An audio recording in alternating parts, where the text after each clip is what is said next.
Imagine entering any room, any crisis, any chaos, and everyone feeling, without you saying a word, that you are in absolute control. Geishas did this 300 years ago in rooms full of drunken and powerful samurai. They didn't shout, they didn't need to. They had a calmness that cut through the air like an invisible blade. And today, you will learn exactly how they built this unwavering calm, and how you can activate the same for Sivan today. Grace under fire is the ultimate weapon. The story of the geisha who silenced an entire room. It was a cold night in Kyoto, in the winter of 1790.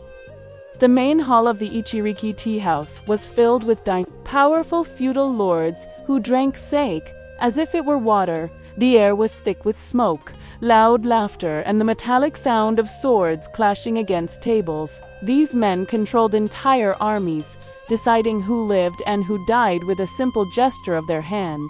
The tension in the room was palpable, as if at any moment an argument could erupt into violence.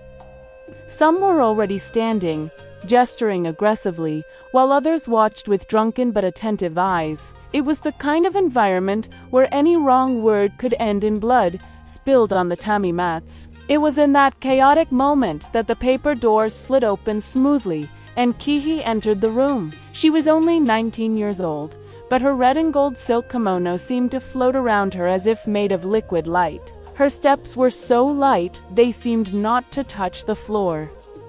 Her elaborate hairstyle, decorated with lacquer combs and cherry blossoms, was flawless, like a living work of art. But it wasn't her beauty that changed the atmosphere of that room. It was something deeper, more indifferent. As she walked towards the center of the hall, the noise began to subside. First, the loudest laughter, then the conversations, until finally, only silence remained. No one told her to shut up. None of the daimyos raised their voices demanding respect. There were no threats or orders.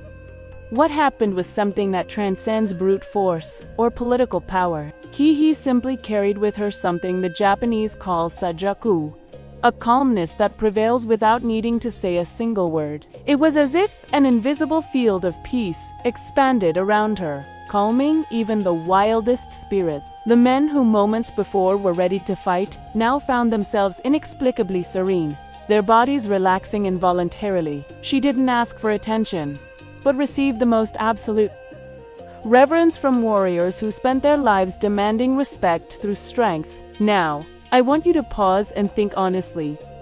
Have you ever wanted to have that power? Not the power to shout louder than others, not physical strength or the authority of a position, but that specific kind of power, the ability to enter any chaotic environment and bring instant peace simply by being present. The power to make even the most aggressive people lower their defenses without you needing to defend yourself. The ability to transform the energy of an entire room without saying a single word. If you answered yes, Avin Min, then you have just recognized an ancient truth that geishas mastered centuries ago. True calmness is not the absence of power, but the highest form of control that exists. This story is not romantic fiction or exaggerated legend. It is based on historical records from tea houses of the Edo period, where geishas like Kihi were more than just entertainment. They were unofficial diplomats, mediators of conflict, and masters of a psychological art so refined it took decades to master. They moved in a world of violent and egocentric men, and not only survived but thrived, commanding respect and admiration without ever raising their voice or lifting a hand. What I will reveal to you in the next few minutes are the 3 secret principles that made this possible. 3 specific techniques that you can start using today, right now, to cultivate that same kind of magnetic presence that made a room of warriors bow in silence before a 19-year-old girl. The myth they are destroying today. Let's debunk right now the most toxic lie the West has spread about geishas. They were not prostitutes. This deliberate confusion was perpetuated by American soldiers during the occupation of Japan after World War II, who confused geishas with yujo, who were in fact courtesans. True geishas were elite artists, trained in music, dance, tea ceremony, calligraphy, and especially the art of refined conversation. They frequented the most powerful circles of feudal Japan, not for their bodies, but for their minds. Men paid fortunes just to be in their presence and learn the art of composure. Training to become a geisha lasted between 10 and 15 years of relentless discipline. From the age of 5 or 6, girls learned to control every micro-expression of their face, every movement of their hands, every inflection in their voice. They studied human psychology before the term even existed, learning to read the subtlest emotions in those around them and respond in ways that calmed, inspired, or energized as needed. This had nothing to do with sexual seduction, but with absolute emotional mastery. It was such rigorous training that many gave up, because mastering oneself is infinitely more difficult than mastering any external art. And here's the part that confuses modern people the most. This isn't about being fake or wearing a mask. It's exactly the opposite. It's about being so sovereign over your own inner state that external storms can't destabilize you. When you control your reactions, you're not repressing emotions. You're consciously choosing how to respond instead of being a slave to your impulses. Geishas understood something that modern psychology took centuries to discover. The person who controls their emotions controls the room. The person who controls the room controls destiny. And it all starts with 3 simple principles that I'm going to teach you now. Principle number 1. The mirror ritual every morning. Even before the sun rose and painted the Kyoto sky with shades of pink and orange, the geisha would sit alone before a polished bronze mirror. She would remain there for exactly 7 minutes, in absolute silence, simply observing her own reflection in the flickering light of a candle. It wasn't vanity. It was military training for the mind. During those 7 minutes, she practiced the art of becoming imperturbable, of looking at herself without judgment, without haste, without distraction. This daily ritual was considered as sacred as the tea ceremony, because it set the energetic tone for the entire day to come. Now, I want you to do this exercise with me, right here and now, while you listen to me. First, breathe slowly and deeply 7 times through your nose, feeling the cool air entering your nostrils. And then exhale through your mouth as if you were blowing out a candle from a distance. We teach. Exhale. Let your shoulders drop a centimeter further down, releasing tension you didn't even know you were carrying. Now, if you can, look intently into your own eyes, whether in the mirror, on your phone's selfie camera, or simply close your eyes and visualize your own face. Mentally repeat, with total conviction, I choose calm. Not I want or I need, but I choose. Because calm isn't something that happens to you. It's something you decide to create. Modern science has finally achieved what geishas instinctively knew 300 years ago. This type of conscious breathing, combined with visual focus, deactivates the amygdala in less than 60 seconds. The amygdala is the primitive part of the brain responsible for the fight-or-flight response. The one that makes you explode with anger in traffic or panic before an important meeting. When you practice the mirror ritual in the morning, you are literally reprogramming your nervous system to operate from the prefrontal cortex, the rational and calm part of the brain. Geishas didn't know about neuroscience, but they knew it works. And now you do too. Principle number 2. The 9-second silence rule. When someone insults you, when your boss yells at you, when the world seems to explode around you in chaos and injustice, there's a golden rule that geishas followed with religious discipline. Count to 9 before reacting. Not 10, not 5, but exactly 9 seconds of absolute silence. It may seem like an eternity when someone is provoking you, when every fiber of your body is screaming for you to defend yourself or attack back. But it's precisely in those 9 seconds that the magic happens. During this microscopic pause, the adrenaline that was about to make you say something destructive begins to dissipate, and you regain control of the command center of your mind.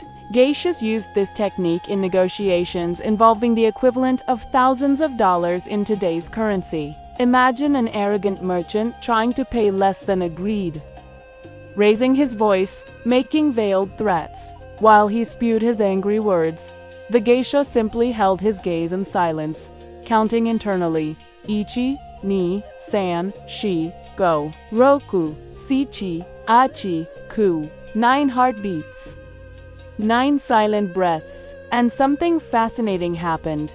The man began to feel uncomfortable with his own behavior. His silence reflected back to him, acted as a mirror revealing his own lack of composure. There's a famous story about a geisha named Matsu, who won an entire house in the district using precisely this technique. A wealthy client was trying to back out of a payment promise, shouting that she didn't deserve so much. Matsu didn't argue, didn't plead, didn't defend herself. She simply sat in silence for 9 seconds that seemed like an eternity. Then another 9 seconds, and another 9. The man was so disturbed by his own reflection in that unwavering silence that he not only paid what he owed, but gave her ownership of a house as an apology. Silence isn't emptiness. It's the space where true power grows. Principle number 3. The invisible veil. This was the most secret technique, passed down only from master to apprentice in the silent nights of the Okiya, the houses where geishas lived. Teikayet iteka, no kinyu, the red veil. Before entering any high-pressure situation, be it a party with drunken samurai or a delicate negotiation, the geisha would close her eyes for a few seconds and visualize a red silk veil falling gently from the sky like a liquid curtain made of crimson light. This veil would slowly descend over the crown of her head, across her face, shoulders, torso, until finally touching her feet and creating an invisible protective field around her entire body. Within this veil, she was safe, untouchable, sovereign. All the external noise, all the aggression, all the chaos and negativity from other people remain outside the veil, not because you are isolating yourself or running away from reality, but because you have created a conscious filter that only allows in what you choose to process. The words still reach your ears, but they don't pierce your emotional core. The provocations are still said, but they ricochet off the veil like stones thrown against silk. You remain present, attentive, fully aware of what is happening, but the poison doesn't enter your bloodstream. It's like watching a storm through a window. You see everything, but you remain dry and protected. Now let's do this exercise together for 60 seconds. And I want you to really surrender to this visualization. Close your eyes if you can, or just relax your gaze. Take 3 deep breaths. Now imagine a thin but strong red silk veil beginning to fall from the top of your head. Feel the soft weight of the silk touching your hair, sliding across your forehead, covering your eyes, your nose, your mouth. Feel the fabric pass over your shoulders like a gentle embrace, down your arms, your chest, enveloping your waist like a loving protection. Continue, visualizing the veil descending down your legs until it finally touches the ground, creating a complete circle of protection around you. Breathe into this veil. Feel safe. Feel sovereign. This is your sacred space that no one can invade without your permission. To final test the night Kihi faced the general. 3 months after that first night, Kihi was summoned to serve at a private celebration attended by General Takamori, a man known for his cruelty and explosive temper. Al-Reavi killed 2 servants that year alone over sake spills, and his reputation for violence preceded his arrival in any room. That night, he was particularly drunk, banging his fist on the table, shouting insults at everyone around him, and demanding more drink. The other guests were paralyzed with fear, some literally trembling, because they knew that when Takamori drank too much, blood was spilled. The tension was so thick that the air seemed difficult to breathe. It was at that moment that Kihi received the order to serve tea to the general. Everyone in the room held their breath, certain they were about to witness a tragedy. She walked towards him with measured steps, carrying the black lacquer tray with the delicate porcelain teapot. Takamori turned to her, his eyes bloodshot with rage and alcohol, and for a second it seemed he would explode. But Kihi simply activated the invisible veil around herself, counted 9 seconds of silence while looking directly into his eyes, without fear or defiance, only with absolute calm. Then, with movements so smooth, they seemed like a slow-motion dance, she poured the steaming green tea into his cup without spilling a single drop, even with perfectly steady hands. What happened next shocked everyone present in the room. General Takamori, the man who had decapitated enemies with his own hands, the warrior who never showed weakness or vulnerability, looked at that perfectly poured teacup and something inside him broke. Sa-i-son. Distorted reflection in the green liquid, saw Kihi's unwavering calm, contrasting with his own inner chaos, and for the first time in decades felt shame. Slowly, as if each movement were painful, he bowed before her in a gesture of profound respect. His hands trembled not with anger, but with something he hadn't felt in years: humility. He murmured an apology, not just to her, but to the entire room. The moral of this story isn't about a woman calming a violent man through some feminine magic. It's about the devastating power of true calm in the face of chaos. Kihi didn't defeat Takamori by being physically stronger. She didn't manipulate him with seductive words. She didn't use tricks or mind games. She simply refused to dance the dance of chaos he was offering. And when you refuse to enter the emotional battlefield someone is creating, when you remain sovereign over your own inner state, something magical happens. The other person has no choice but to bow before your silent power. Quick summary of the 3 steps. Now let's consolidate everything you've learned into 3 practical steps that fit into your daily routine, starting tomorrow morning when you wake up. The first is the mirror ritual. Before picking up your phone, before brushing your teeth, before doing anything, sit in front of a mirror for 7 minutes. Take 7 deep breaths, look into your own eyes, and mentally repeat "I choose calm" until you feel those words resonate in your chest. This morning ritual programs your nervous system for the entire day, creating a foundation of serenity that no angry boss or chaotic traffic can destroy.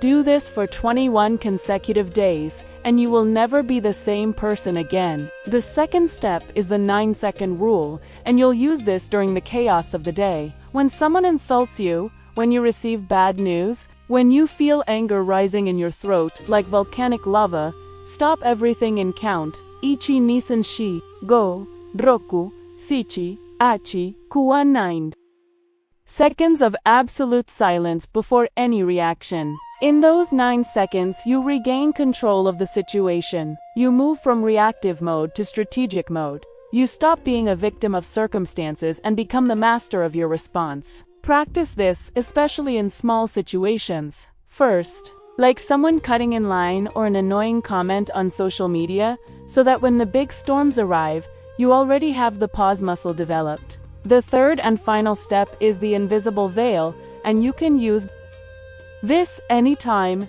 anywhere. Before entering a difficult meeting, before encountering that person who destabilizes you, before any situation you know will be challenging, close your eyes for 30 seconds and visualize that red silk veil falling from the sky and completely enveloping you. Feel its protective weight, breathe into it, establish that only what you choose to process will pass through this protective field. Carry this invisible veil with you all day. Reinforce it whenever necessary. Over time, it becomes so natural that you no longer need to consciously visualize it. It is simply there, keeping you sovereign amidst the chaos of the world. These 3 steps transformed a 19-year-old girl into a legend who made generals bow down. Now, they are yours. Use them wisely. Practice them with discipline, and watch how the people around you begin to treat you with the respect you never needed to demand. Because true calmness is not disguised weakness, it is not passivity or submission. Calmness is the most devastating power that exists. The one that makes even the strongest recognize that they have found someone who operates on a completely different level of consciousness. Beat that person. If you want to turn your calmness into a weapon, do it now. Apply the mirror ritual tomorrow morning. Comment below. Grace under fire. So ikino you, re-on the path. Subscribe and turn on notifications. The next secret is coming next Monday. Grace under fire is the ultimate weapon. Repeats with hecho.